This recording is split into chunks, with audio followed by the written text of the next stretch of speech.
All right, I just wanted to take the time out to thank our new sponsors, We Hate Clubs. We Hate Clubs is a brand which was developed with the idea that people should live outside of their comfortable spaces. Leaning in the music, art, photography, parties, and fashion, We Hate Clubs is built to function as something greater than oneself. Make sure to follow We Hate Clubs on Instagram if you're in the Chicagoland area. Now back to the show. Hello, everybody. Welcome back to the Define Podcast. We're back. It's been a while, but I'm back.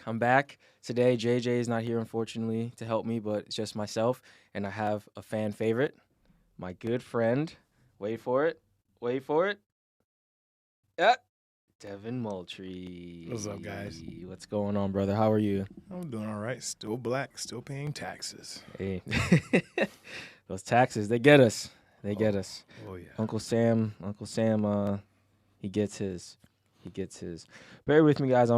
I'm not used to being in this seat doing all this thingamajigger stuff, so it'll be good. But other than that, how are you? You know, you've been doing a lot of jiu-jitsu lately, a lot of training, you got a birthday coming up. Let's go. It's in December. I won't tell you the exact date. I want y'all spamming my dog on Instagram. Oh, man. It's all good. But other than that, brother, how have you been, like, lately? Like, life's good? Yeah, life's good, man. I still work over at American Combat Gym. Repping. Let's go. ACG. Oh yeah, man. We're rebuilding. Yeah. We had a few issues in the past, but we've been able to build, and we got some solid coaches now. And let's go. One day, even I think we might even expand one day. See what happens with that. That's a blessing. Yeah, it was a long, hard. You were part of it, so yeah, it was a long, very hard path. Yeah, it is. Yeah. It happens. I'm no longer part of American Combat Gym, but it's for the best. I'm now at 10th Planet Boca Raton with Heather. Heather Clark. It's an amazing coach. But I still, American Combat Gym is very near and dear to my heart. I love you guys, and you know what I mean? I recommend anyone go try that gym out. It's here in Boca Raton or Deerfield. Or it'll be considered Deerfield, Boca. Deerfield. It's in that area. It's an amazing gym, great coaches, great owner. So just time for me to move on. That was about it. So. Oh yeah, I understand. Yeah, especially Heather, she's pretty cool. She's awesome. Yeah, she actually trained with us for a little bit until she was able to build up her once she already knew where she was going, but once she found her a spot and everything, she was able to put together. I think she was up at the place that used to be the Combat Club. Yeah, she chose a good spot. It is a good spot. It's a good location too. It's in a nice area. And I work not too far from there, so it kind of works out. It's like really close, convenience, close to the house too. So, no, it's a good gym. I love it. Oh yeah. Yeah. What was I gonna say? Is the world ending, Devin? Is the world ending? Devin's a very smart man. He has a lot of life experience, so he's like my uncle, big brother uncle. So I love to talk to Devin about current events. Well, judging by the news and if you read the Bible, I guess the world would be ending. But I think, in my opinion, it's the safest time that we've ever been in. Yeah. And, despite the war, and there's a lot of stuff going on, obviously. Poverty's not as bad as it used to be. It's not as much killing as it used to be. People making money. There's a lot of stuff that's going on. Like I said, it's good and bad in any part of the world go to. Of course. There's a give and take everywhere, right? Yeah. I think life will change as we know it. I wouldn't say it will be the end of everything, at least unless an asteroid comes and smash into us again. Yeah. But apparently there's one coming. I don't know. They always it's about 100 and some years away. Oh, 100? Oh, we're good. Yeah. I mean, we're in this field. We have. I remember they even made a documentary about it on Netflix. I forget the guy's name, older guy, but I think he called it Apocalypse or something like that. Fuck. I don't know if I'm thinking about the same one. Yeah, but it matches up with the stuff they talked about in history, the cave paintings, all of the holy books that you've ever seen. We keep passing, I think every 6 months we pass through a meteor field. Okay. And every now and again one smashes into us and resets us. Yeah. Because I'm pretty sure, it talks about what we used to have, and they're finding remnants of old societies that are older than, we can think of. Yeah. Like, they can trace us back further. The technology we have now is different than the technology I had back in the day.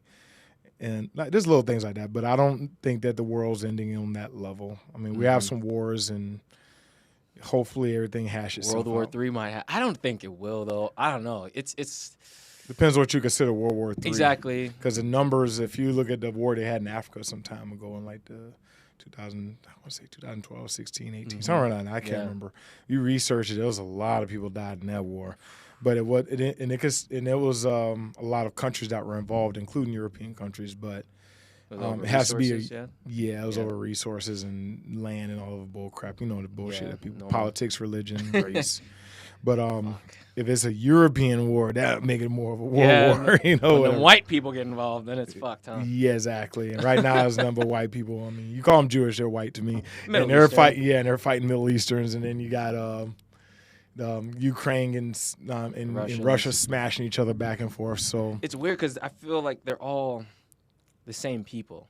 They literally are the same people. Russia, Ukraine, they're the same people. Jewish, Palestine, they're the same people in the sense of like geographical location. If they were one country at one point, I'm sure they were. I don't know the entire. Yeah, I don't know the full history. I can't speak on it intelligently. So yeah, I think the only thing I can say as far as, and I might get a little flack for this, but from what I understand, you know, there was a treaty that was signed. I think it was in 1945 or 46. It's the Belfort. Yeah, it was Belfort Treaty. I think it was. I want to say it was Belfort. I might be mispronouncing the name, but yeah, it led to Palestine being, or Israel settling or the Israelis selling Palestine, and they declared part of the land because they were originally occupied by the British. Right, as most places were. Yeah, everybody. Britain. Brits. Britain. Yeah, the sun never set on their empire for a long time. It does now, but yeah. Then that's pretty much where the war started, and no matter how you look at it, Israel kind of should. Well, I don't want to say it shouldn't be there, but it really. Yeah, it's causing problems. Okay. And Palestine, they didn't want it. They went and they lost the war. The Arab nations, although they descend on the Arab, pull out the biggest upset in history. They lost the war. You lose land, but then they started doing the settlements and everywhere and stuff like that. So I think that's actually illegal. So that's what's causing. But the one thing the Arab nation says, like, listen, as long as Israel exists, there will be no peace. And I don't like how this war is. Yeah. I don't like the loss of life and stuff like that. Sucks, when it comes to civilians, civilians, innocent people losing their lives that have nothing to do with it. It's really sad. I mean, full disclosure, I'm Jewish by religion, not ethnicity, obviously. You know. There's a lot of black Jews. Yeah, there is a lot of black. There's not a lot, but there are some. We exist. Oh no, there's a ton. Are there? Yeah, I know like 5. Personally, no, I think I've even the ones that are in Africa. There's a few. There's a lot of tribes in Africa that are practice Judaic religion even before the European Judaism. Yeah, was even a thing. Oh, it existed. Yeah, so there's a lot of groups that are in the U.S. They call themselves the Hebrew Israelites, and they have a unique understanding of the history. But I don't really understand them fully, so I can't speak on them. But I understand either. Yeah, I don't know too much about like the history, the deep rooted history with Israel Palestine. It goes back so fucking. It goes far. I think it goes back even beyond biblical times. Before. Way before. Beyond comprehension, I think, and it's a very complex situation. And I don't understand it, so I can't really speak. I just hate seeing innocent people die, and it just hits home more because I know people that live there, and some of them experienced that. October 7th, and that to me was fucked. Like, I have a student that just got back from Israel, and he was telling me, he was literally like, he saw the missiles flying. He comes back, he trains with me, and I won't put his name out because I don't want to get in trouble, but like, he was telling me some stuff, and I was like, man, that's like, no matter what side you're on, side you're on, like, Hamas is doing some dumb shit. That's the whole thing, and we can move on too, because because I really don't get into politics with this show. No, I don't, but all I can say is Hamas is doing some dumb shit. Some real fucked up people, and I can't stand behind anyone who stands behind them. I can see Palestine as their reasoning for wanting to have a better living standards in society, because I see like their shit's fucked up, you know. They can't deny that. But again, I don't know.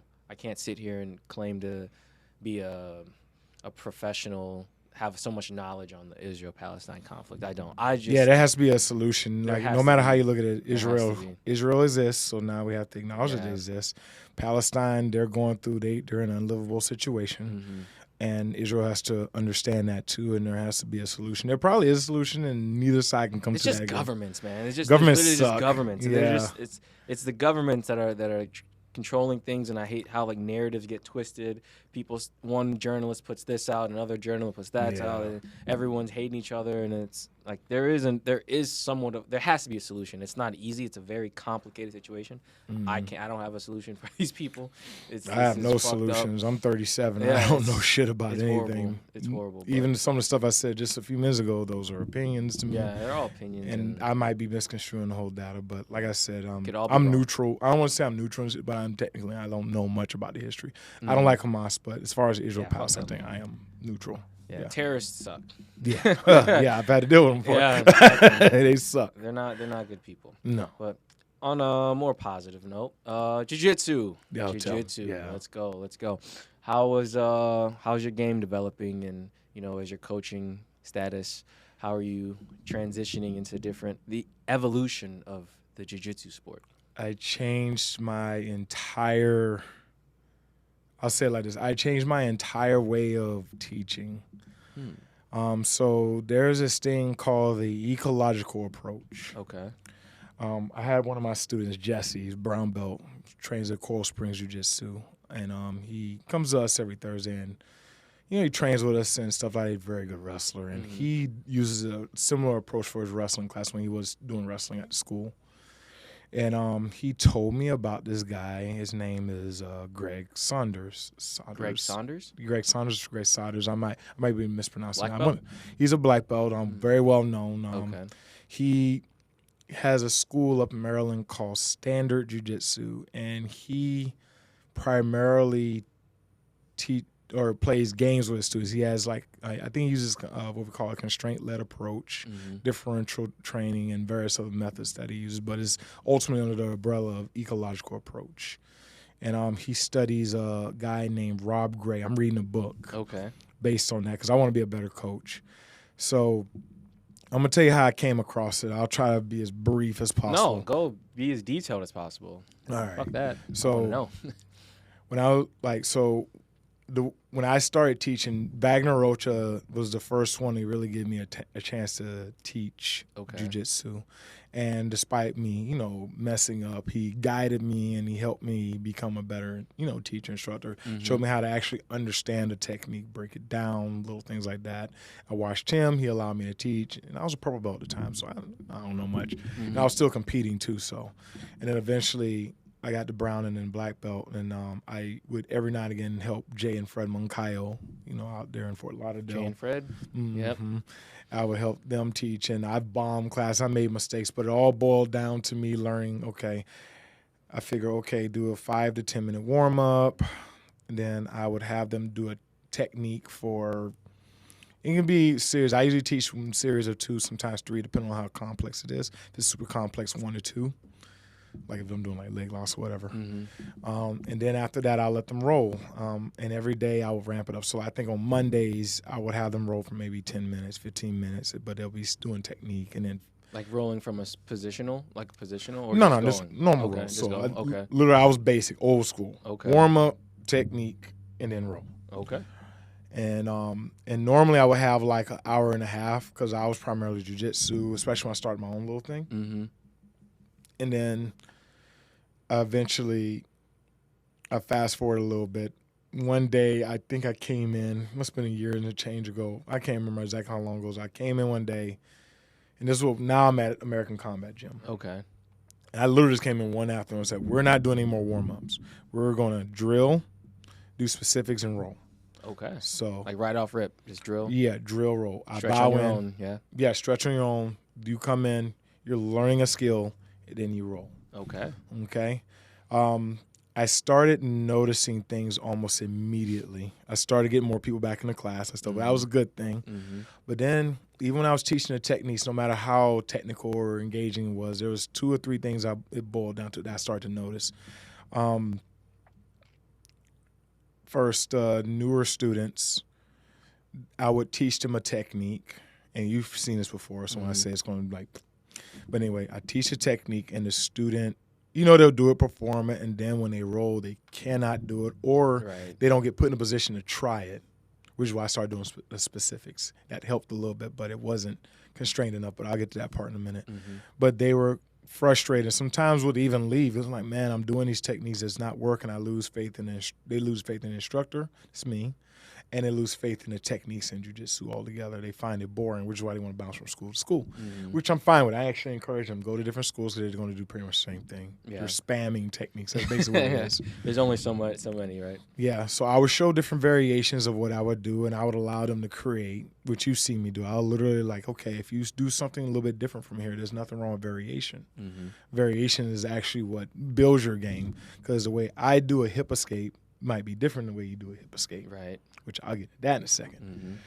So okay. And then I also noticed that my higher ranked students, my more experienced students, they'll do the technique once or twice and they don't give a fuck. They just like, okay, I'm going to start chit-chatting or I'm going to do my own damn thing. I'll ask the question, like, for example, I remember teaching arm bars and they were like, I want to learn how to do a leg lock from the arm bar. So I would let them do leg locks. Interesting. Okay. Yeah, which I was fine with that because that's a setup to me. It's like, okay, I'm not getting the arm, but the legs are sitting right there, whatever, right?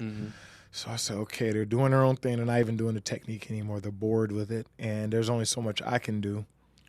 No matter what I started doing, I would study. Remember, I used to train a little bit with Braden, so I would drill with him, and it actually kind of helped me, build up a little bit more of a understanding of technique and base and like break down things. And even after a while, at first it was good. It lasted for 6 months, 7 months actually. And after a while, the students started getting boring. I'm bored with it. So I was like, okay, what am I doing? What do I do? And then one day, like I said, Jesse came to me. He said, there's this guy that does games, just that and the third. So I watched it. At first, I was confused. I'm like, what am I looking at? But what games are they doing? Like, so they're using. So the first video I saw, I can't remember exactly what they were doing, but I remember what they were doing as far as the context. So what they were doing was a constraint-led approach. So what he did was he had them, one guy standing, feet connection, feet are connected to the hips, and he had the other guy was like grabbing onto his leg. And the goal is, okay, these are restraints. Your goal is to pass his leg, both his legs to one side and get chest-to-chest connection. You can get north-south. That could be your perpendicular chest-to-chest. That's your side control. North-south, and your mount would be like lateral chest control, or parallel, as I call it, chest control right here. So you're past the legs. You're just like a guard pass. Okay. So, but you're not allowed to submit. You're not allowed to do this, that, and the third. You're only allowed to work within these constraints. The guy on the bottom, he can't sit up. He can't go this, that, and the third. Your goal is to keep your feet on him and in front of him, and your goal, and it's live the entire time. So you're forced to stay in a certain situation. You're can't in get this out of box it by doing what you normally would do. You're limited things you could do. Exactly. Very, very limited. So what I started noticing when I did that, and I didn't do it the right way the first time. I did it similar. I was like, okay. And I kind of let them kind of play around with it. I said, guys, I remember coming in one day, and it was like, I said, in a week from now, we're not going to teach technique. I'm going to put you in these positions, and I'm going to tell you, I'm going to give you thoughts on what I would do in that situation, but you're not going to be able to do what I do. I'm built differently. I'm more skilled, whatever the case may be. You have to find a way around this situation here. Get past the legs, do this, that, and the third. And at first, everybody's kind of jumbled around. It was very live, so it's like, and I gave them like a 2 to 3 minute period to try to get around. Each person does 2 minutes. One day stays out for 2 minutes, the other one stays up 2 minutes, whatever. So going past, and it's like, okay, I'm starting to see small results. This is really cool.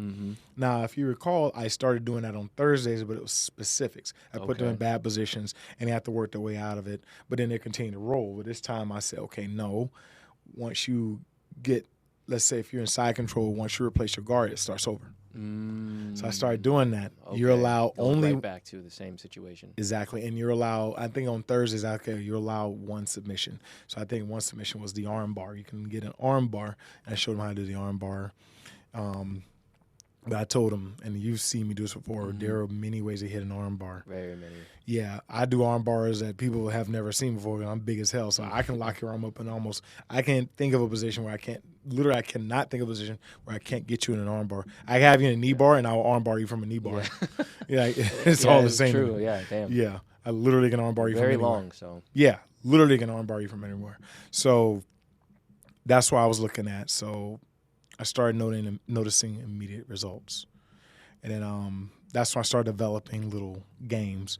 Now, this isn't the first time I did this. It's the first time I did it in a mass setting, which means a lot of people or whatever. Okay. The way we used to train in the military was very similar.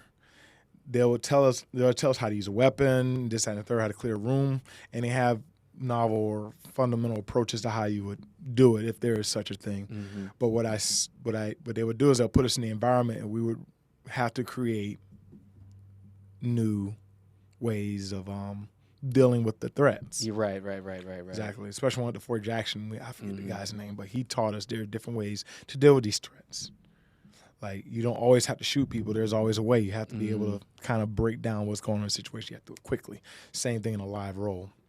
My first experiment was actually Greg Hardy in jiu-jitsu, because I remember it clear as motherfucking That's a big day. guy. Yeah.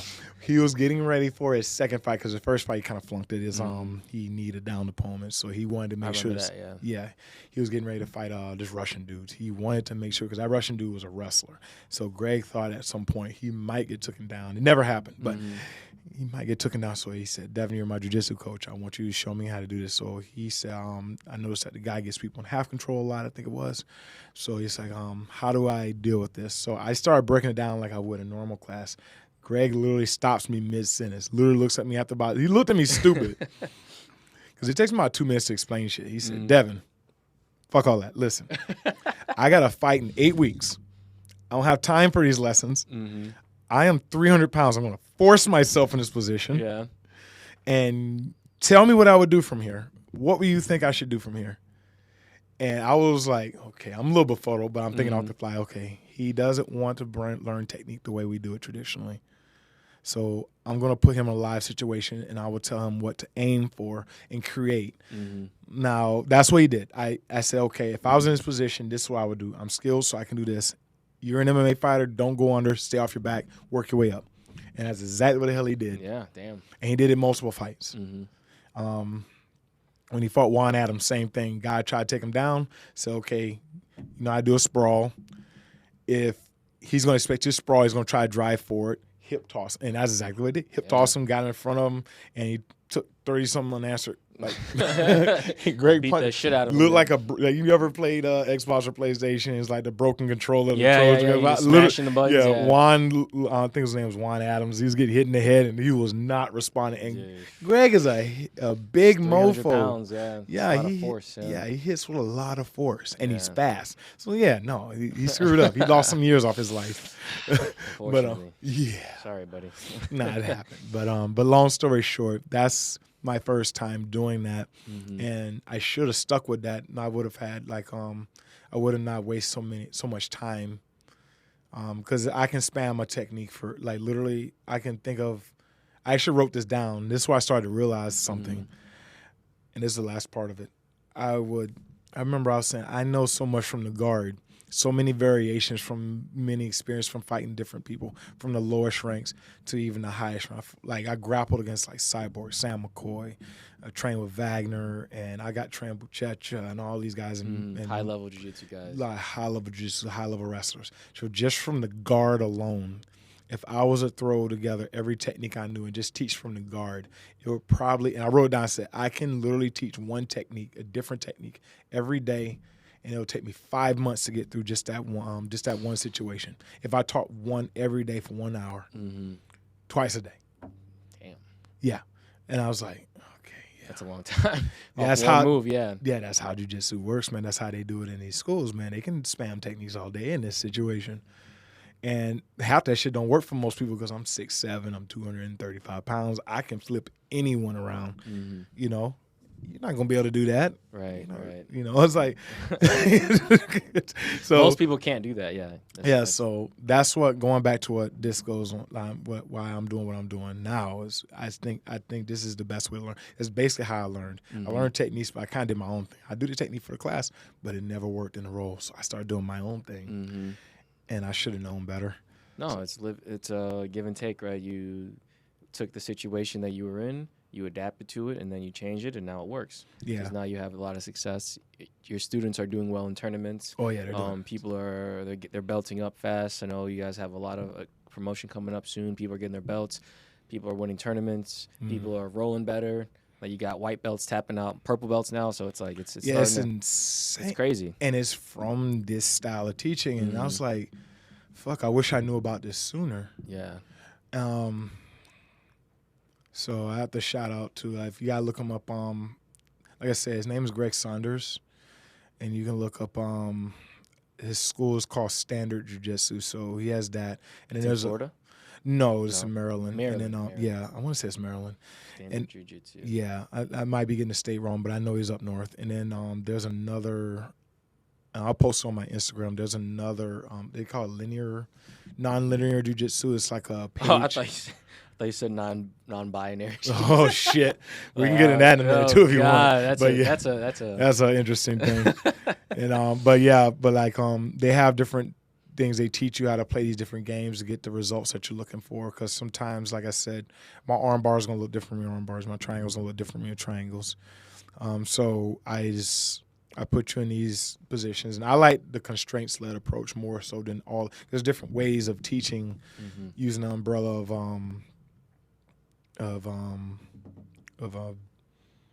the my brain shut off for a second. That was a lot. It's very it was so much. Yeah, so much. It's a very detailed. Yeah, from the explanation. Yeah. Oh, how'd I forget? It's all good. It'll come back to It'll come back to me. It'll come back to you. But I also wanted to ask you, what is your advice for someone maybe just starting out jiu-jitsu, or maybe someone's at the blue belt, purple belt, even brown belt level, and they're just kind of stuck? Like, how do they get back to their discipline, and how do they get back to enjoying jiu-jitsu again? And you mean people that are just starting and then maybe they just started and they just never got that ball rolling, or maybe they got the ball rolling and they just stopped? Because I know a lot of people, they get certain belts and then they stop, or they just lose their motivation after some time, or they just have a hard time staying disciplined. It's hard to say. I used to have all these philosophical answers, but the older I get, the more I realize that life just gets in the way. The reason I'm even able to do what I'm doing is because this is my lifestyle. And I think, that's what I was going back to. The ecological approach. It finally got an ecological approach. Yeah. Anyways, ecological approach. Yeah, it'll come back to me. It always does. Yeah. But anyways, as far as people quitting and stuff, like I said, life gets in the way. If you have time, you can come into the gym. Hopefully your coach understands. That's the problem. Usually a lot of people quit because the coach is like, well, why aren't you here? And just had a third. And there's different about it, yeah. Yeah, and also you got these contracts you got signed, so like, okay, well, I need to save money. They don't have an easy way out of that, so that discourages them even further. It could be physical limitations, like, man, this guy, like, sometimes people are intimidated. The one thing I always ask my students when they first start is, have you ever been into a physical altercation before? And most people say no. Right, yeah. That's overwhelming after a while for some people. It's a form of trauma. The best thing I could do as far as staying disciplined, if you want to do it, just, go out there and try it. And like I said, the coach is there to guide your motivation, not so much to motivate you. You have to be motivated to come out there to begin with. To walk through those doors in the first place, yeah. Yeah, and make sure you do your research on the schools and stuff like that. If you're a blue, purple, or brown belt and you feel like quitting,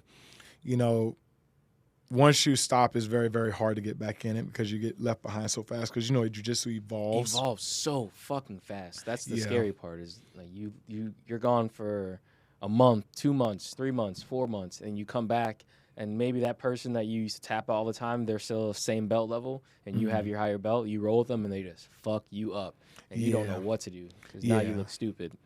Exactly. And that's people. I think most people fear that more than anything. They just don't want to come back and get tapped out by somebody that they used to tap out all the time with ease. Exactly.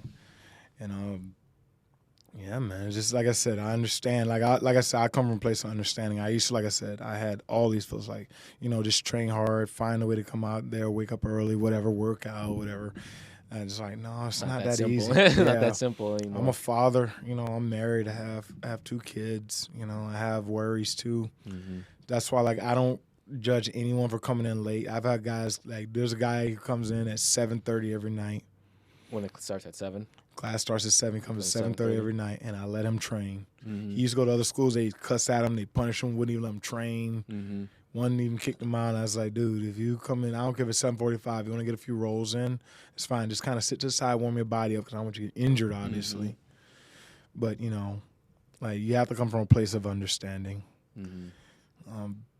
And also, I was going to say, what, in your opinion, makes a good coach? Because you've had so much experience, more than a decade. I'm like, what, 15 years now coaching? Like, No, not even that. No? I've been coaching since 2018. Oh, 2018? I thought you started coaching as a purple belt. No? I coached a little bit in 2015, 16. I would coach a little bit, but it wasn't Okay. like it was to get my chops. But I wasn't doing it every day because I was still competing. That's what I'm saying. Wagner gave me a chance and everything. So, but I didn't really start officially coaching like in my own little spot or by my own self. Like I had full until 2018. 18? So what's that, like 5 years? Like, Almost 6 years now. almost 6 years. Yeah, That's still a long time. that's a very It's a long long time. When you're coaching, you've had a lot of students. And have you promoted anyone to a black belt? Have you given anyone their black belt yet? No, I've helped. I think 2 people get their black belt. Brown belt, right? You gave Jillian her brown belt? Jillian. No, I have a few brown belts. Some of them is Jillian, Angel. I remember Angel the Barber, Hernandez. Bebo? Yeah, Bebo. Yeah. Yeah, him and I had a few others. I have quite a few actually. A few brown belts out there. Yeah. So if you go on my page, you'll see them. I have a few. Okay. But like I said, as far as like what makes a good coach, it's hard to say. There's so many styles of coaching. Like I'm open to all styles, even the old school warm up drill rolls. Still a good coach. They're still teaching you a technique or a style. I think it's more along the lines of coming from a place of understanding. Understand that you have different levels of intelligence in there, as one would say. Like don't look at your students as, oh, they're your children or you're the master of them. It's like, there's one thing that they don't know is jiu-jitsu. You're training a doctor. I have a guy who's a doctor. He's an MD. He's been an MD for 20 years. He is definitely more intelligent than me. He's a smart guy, sure. I just happen to know jiu-jitsu, okay? I'm not gonna give him advice on how to be a doctor or be a better father. Right. Most of these coaches aren't fathers. Most of these guys aren't doctors. Can't Most give of these him guys, life advice outside of the realm of jiu-jitsu, right? Yeah, exactly. And half these coaches or half the gyms that are open, they're struggling because they don't understand even how to run a business. They just figure, let me get a couple of mats. Let me get some punching bags, and I'm going to sit at the front desk and sign people up and do it. It's like, no, there is a lot of moving parts when it came to understanding how to, like, I had to read a book when I was put in charge of the gym when we were failing. I got put in charge of the gym. Yeah. Saved it. I saved it. But, man, that was a headache. Yeah. Being an entrepreneur or running something on that level is very difficult. And I had to make a lot of very difficult decisions. So I think that's what also makes a good coach is understanding, just how that works as well. And also as far as teaching, that goes back to what I said earlier. Have to be open to different teaching styles. I use the ecological approach. I use constraint-led training. I use a lot of specific drills. I only teach technique when it's something that is complex. I can run through an armbar. Armbar doesn't take me long to teach, 2 minutes at most from any position, at most. I think I can teach, there's one armbar I can teach in 30 seconds. Okay. And the student that walks in the door gets it. I'm not even exaggerating. We timed it. Yeah. I taught a guy an armbar. Yeah, I taught a guy an armbar in 30 seconds. 6 months later, that's what he does in tournaments. It is armbars. You know Kevin Seapo. Yeah, Kevin. Yeah, he did Kevin. the heel hook at first, right? You taught him the heel hook. I taught him first lesson he ever did. His first lesson was an inside heel hook. As his first. As a white belt. As a white belt. Most schools will taboo the fuck out of that one. Oh, I've been cussed out over that. It's like, why are you teaching them heel hooks? I'm like, people do them. Yeah, it's like people do them. It was like, well, they can get injured. I said they get injured doing armbar. You can kill somebody choking them. Okay, heel hook, yeah, it's more damage to hit faster. I use 2 methods, restraint and recognition.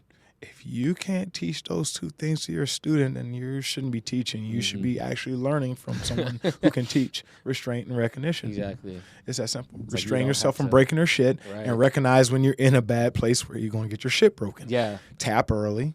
Tap often and tell them, hey, slow down, capture, but do not rip.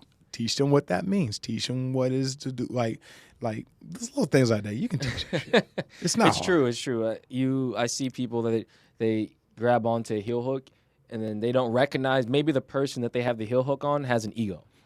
So they're not going to tap. They would rather you rip their knee apart than tap. Yeah. You have to be the bigger person situation. Just let it go. Yeah. You know you can do it. Just let it go. Hold on to it for a second. You see it, okay, let it go. The motherfucker's not going to tap. Arm bar, same thing. He has an arm bar. His elbow's extended to hell. He's not tapping.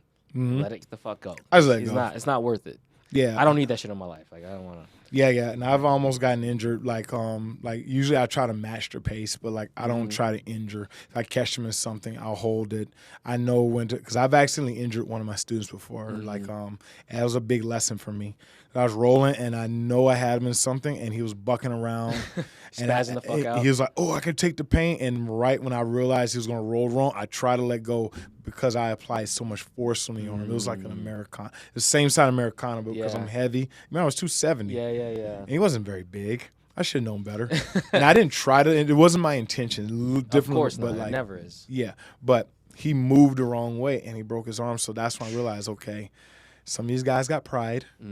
Let them have their pride. Yeah, I'll teach them about this later. We'll talk about it later. But right now, I'm gonna let go of his arm, and hopefully, I get myself in a position where he doesn't try to injure me. Yeah. You know what I mean?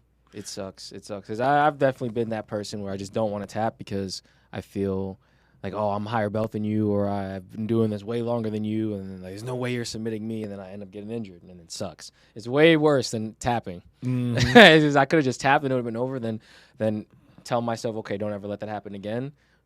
But then you just stay in a situation, you fuck your shit up, your arm, your neck, your legs, and then now you're injured for 2 weeks, and now you can't train for 2 weeks, and that person's going to get better. And do it again, even worse to you. So especially when we train egos. It's hard though. You know, if you're a higher level belt to tap to a lower level belt, it is a difficult situation to be in. But I think it's all the better because you're not going to get injured. Yeah, dude, I've tapped to, like, I've had one or two students catch me. I've had people that are lower rank. I've been tapped by almost, and it's hard to admit as a black belt, but there are belts from white to black that caught. Like, there was a guy he was a really good judo guy.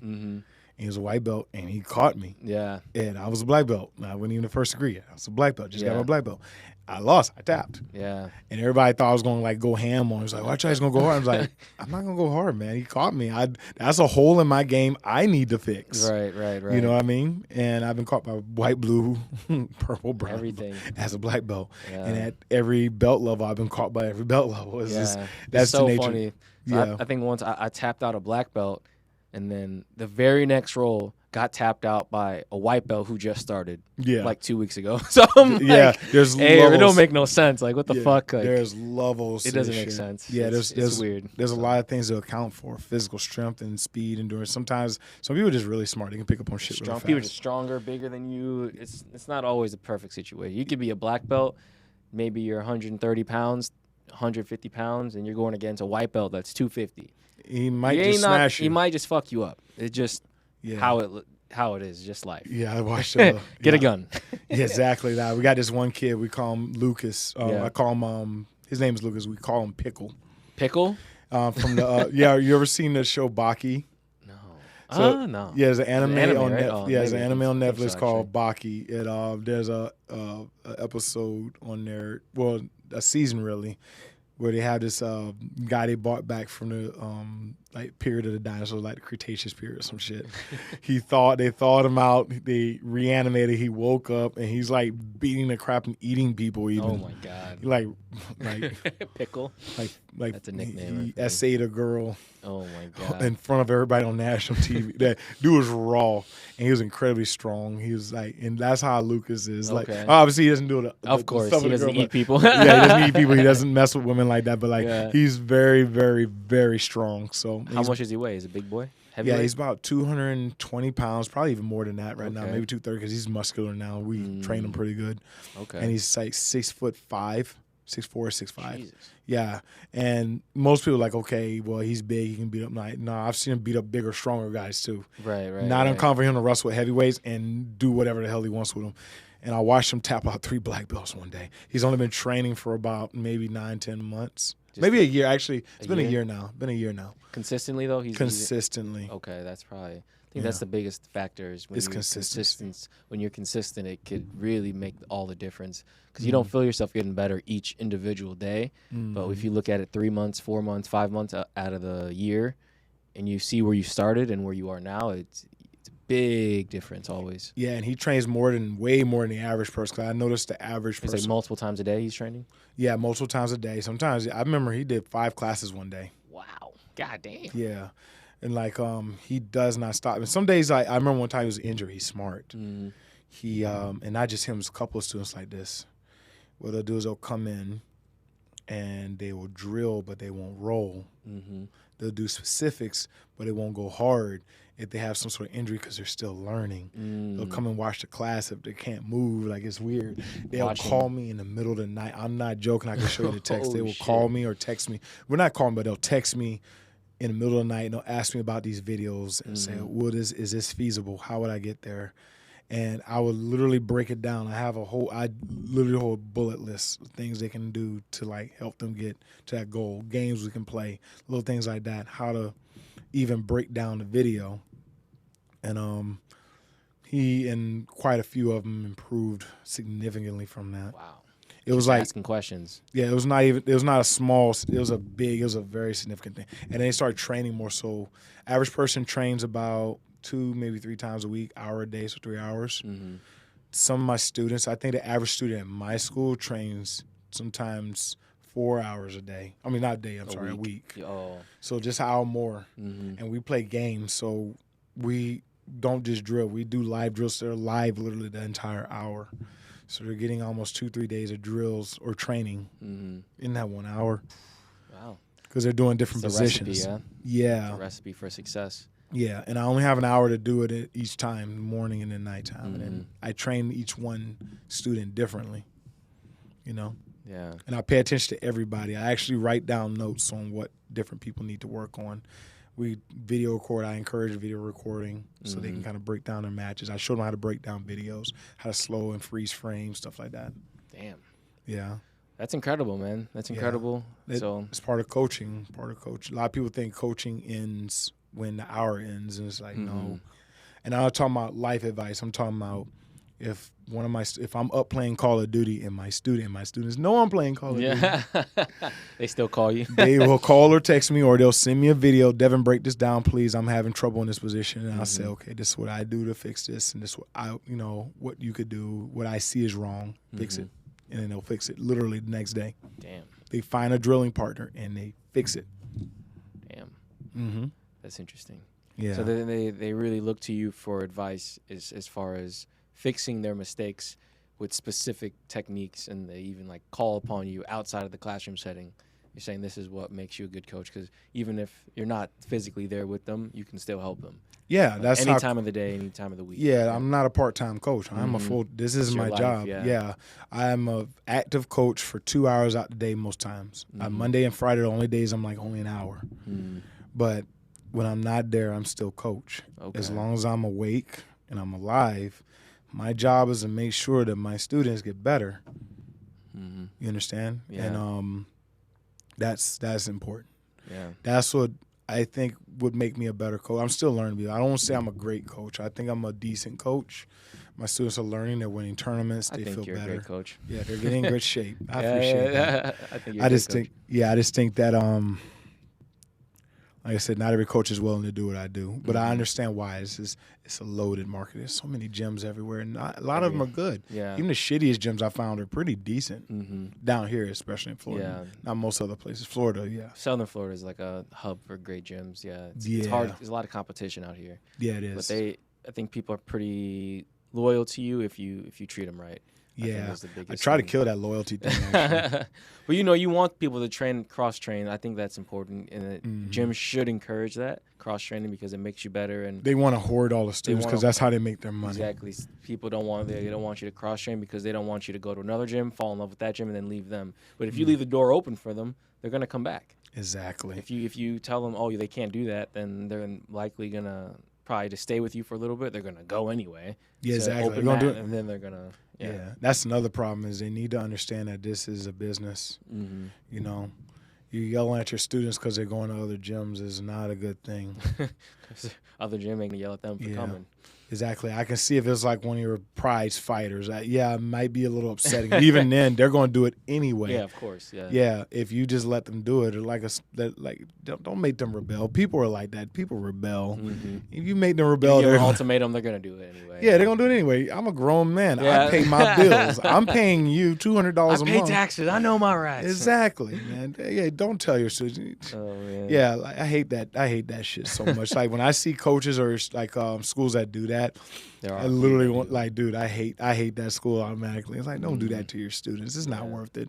Let them train wherever they want. If you believe in your product, if you have a good product, they'll come back. They're gonna come back. You don't see McDonald's cussing people out for going. I go to Wendy's and go to McDonald's to get my fries, and it's all the same. They don't care. They want you to go just so you know how bad it is. And Exactly. They want you to come back. Then you'll come back. Exactly. Like, you always come back to daddy. Yeah, exactly. If you obviously if they're going to other schools, find out what that other school is doing, fix your product, and then go right back to it. It's that easy. Test It's yourself not against other people that you don't know, respectfully. You know, and there it is. exactly. All right. Well, Devin, what do you do in your free time these days? Let's see. Well, outside of playing Call of Duty and Modern Warfare 3 is coming out, I've been reading a lot more books, especially on coaching and different learning models. Okay. Do you have any books to recommend? Yeah, there's a book called How We Move by Rob Gray. Gray? Yeah, Rob Gray. Okay. Yeah. And also, I read a lot of weird books. I've been reading a lot of esoteric books. That's good. 112 Meditations. Mm-hmm. I forget, it's like I can't pronounce the name, but I read the book. Yeah. Yeah. And there's so many books. I don't know. I always post the book I'm reading on there. Okay. I got the On your Instagram? Mm-hmm. I got that, and I also have another book called Make It Stick. I forget who that's by, but I'm gonna read that as well. Okay. And then I'm gonna read the Emerald Tablet. I literally bounce from subject to subject, so I'm reading the Emerald Tablets after that. This huge book. It's ridiculous. Yeah. Okay. Yeah. And then yeah, man. What else you doing? You read video games? Well, also I've been fucking around with this. People gonna find this weird, but I've been there's Chat GPT, right? Like the AI? Yeah. So that's how I found out how the ecological approach worked. Through AI. Through AI. Interesting. It was very interesting. When I first my wife is the one who introduced me to it. Okay. And she said, you can have conversations with it. It's really cool. It gives you insight on different things. And I'm like, okay, this is weird. Doesn't it scare you? Nah, AI never really scared me. I have my thoughts on it. Yeah, it can be used for bad. I probably said before, it might contradict some of the stuff I said on another podcast, but the truth is, I was like, I don't really fear it. Mm-hmm. Like, you can use anything for good. Anything is good or bad. But how you use it is how you use it is important. Mm-hmm. So, what I use it for is like, okay, I do a lot of strength conditioning. I like to work out and stuff. I asked it one day, hey, can you develop me a chest workout? Just a basic chest workout. Mm-hmm. And it did so. And it said everything that my strength and conditioning coach would give me is exactly what it gave me in bullet points, down the line, everything. The wording has to be right, but it gave me everything. Right. So I say, okay. And I did the chest workout, and it felt the exact same way. So I don't even talk to physical. Like, don't get me wrong. Like, you need them for guidance because to correct your movements and everything. Yeah. Exactly. Human touch is very important in that situation. But most of the stuff that I do in the weight room, I already know how to do. The strength conditioning coach, they're preaching to the choir. At that point, so, yeah, exactly. So it taught me how to do that. Then it taught me, I even asked it how to do a proper arm bar. And it told me how to do that. Yeah. Asked how I asked it to help me come up with the ingredients for a Mediterranean diet. Like, my favorite is Greek salad. It taught me how to do it. Simple shit. That's scary to me. Now, here's a funny thing. It taught me how to program. It taught me about, like, I asked it for sniper equations. I'm not joking. Like a sniper rifle? So I asked it, how do snipers, like I guess do the math for, because they actually have to understand math and this and exactly. And it gave me all of everything a sniper would do. Like, I was, people go missing. Yeah, no, it's weird. I mean, I wouldn't do that. Nah, they ain't got nothing to worry about. But like, I was like, you can ask that thing just about anything. Like, and it's usually very non-biased. Mm-hmm. So, and it needs to be updated. Like it does need to be updated. I think it's about 2 years behind, I think. Oh, okay. So As far as information. Yeah, it's like, but I think it's gonna get really quick. It's gonna be within 6 months. Eventually, it's gonna be almost real time. It's not real time. It even helped me fix my portfolio on one of my because I do my stocks and stuff like that. I don't like it even taught me about like high yield savings accounts, stuff like that. My wife kind of got me in on that train, but that it taught me the most effective ways to put my money in these different buckets. Is it free? You have to pay for it? ChatGPT is they have a free version, but I do it's like, dude, it's $20 a month. It's $5 a week? I'm fine with that. And it just gives you all this information. It gives me a ton of information. I talk to it every day. Oh my God. Yeah. See, that's the scary part though. Like, what do you think you're addicted to it? No, I'm not addicted to it. Like you have to, you just every day you have to speak to this thing. No. If I have like a basic question, to be honest, like and sometimes I don't use it. I don't use it every day, every single day, but I say at least 5. Yeah, most days I do use it. ChatGPT. And it helps me kind of organize things. Like it's like I'm going to use it to help me remodel part of the bathroom. So you can tell it to do something, and it'll. No. I usually how it boils down is like I don't know the full extent of what you can do. Usually I'll ask it a question. It'll tell me, and it'll lead to other questions. And by that time, I'm also writing notes. I have a little note thing, so I'll copy and paste it. I'll write things down because it helps me remember things. And then, damn, yeah. So it helps. It doesn't like do anything other than gets the information from the internet from a source. Oh, so just searching the internet really quickly. It searches really quick, but it also does it in such a way. It's kind of weird. It breaks things down differently than what you would find on the internet. So you can't tell it to like map out your schedule for like the next 2 weeks. For jiu-jitsu, yes, it can. It can. It can, and it has. What the fuck? So you could tell it, hey, it made me a flow chart. Oh, yeah, that's weird. I guess. I thought that was weird. That's just the way it's working, huh? Yeah. So I guess the question you're asking, yes, it can do these things. It's capable of like complex. Like situations, it could make all these complex ideas, thoughts in. I had it for multiple days at a time. Like, there's a guy. What was he on? You've heard of Freeman, right? He has Lex Freeman. Yeah. Lex Freeman. Yeah, I like his podcast. So very smart guy. Yeah, I think it was either him or Joe Rogan. I can't remember. But they had this guy on there who actually forced ChatGPT to have a conversation about something. He said, I think he said something along the lines of pretend to be this situation. How would you approach the situation? And ChatGPT did exactly that. It was confused at first, but then it did it. The fuck? So it's self-learning model. Like it talks? Yeah. It can, like, no, not does it have a voice? No? It's not a voice. They're going to come up with that pretty soon. That's going to be next year. That's in the works already. Fuck. There's different models of this too. ChatGPT is probably like the grandfather, but there's other open AI systems out there as well. They if you go on your Android or your iPhone and you look up OpenAI, they'll come up with a list of different things that you can use, and all of them are pretty decent. Some of them need work. Some of them they spam you with all these different things, but ChatGPT seems to be the most effective. That's the one I hear the most. I've heard a lot of people say that. Yeah, ChatGPT. ChatGPT. Yeah. So fuck. Well, alrighty. Well, thank you, Devin. I really appreciate you coming. Thank you for having me. Of course. Do you have anything coming up? Any tournaments, jiu-jitsu, anything like this? Are you competing still these days? No, I don't compete no more because I'm starting to get plagued with injuries. So I just kind of focus on the teaching model. Coaching. Okay. Yeah, but we have quite a few students going to be competing soon. Okay. There's ADCC coming up. ADCC is coming up, and also IBJJF, New Breed. There's so many. All the World of World Jiu-Jitsu League. Yeah, World Jiu-Jitsu League coming up. Ones, yeah. Yeah, I try to get people like, dude, if you see a money tournament, go after it. You don't know if you're gonna win or lose. Just say you tried it at least once. I've won money tournaments before. They're pretty cool. Yeah, good experience. I've won them and I lost them. It's all experience at the same time. Win, lose, or draw, you have fun either way. It is what it is. It's a chance to pay for your lunch for the next day.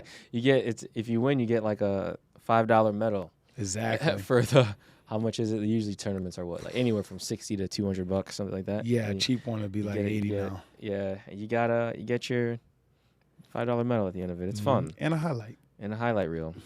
So, Anyway, thank you guys for watching. Thank you guys for tuning in. I appreciate it. I'm going to switch this camera here. Oh, there we go. The Defying Podcast. Hit that subscribe button. And we will see you next time. Thank you to our new sponsors, Flow State Coffee. Flow State Coffee is a performance coffee with ingredients that give you a deeper focus, better mood, and it lowers caffeine-related anxiety so you don't get any jitters or shake. It's coffee made to get shit done. Be sure to use discount code DEFY, DEFY at checkout for 10% off all sales.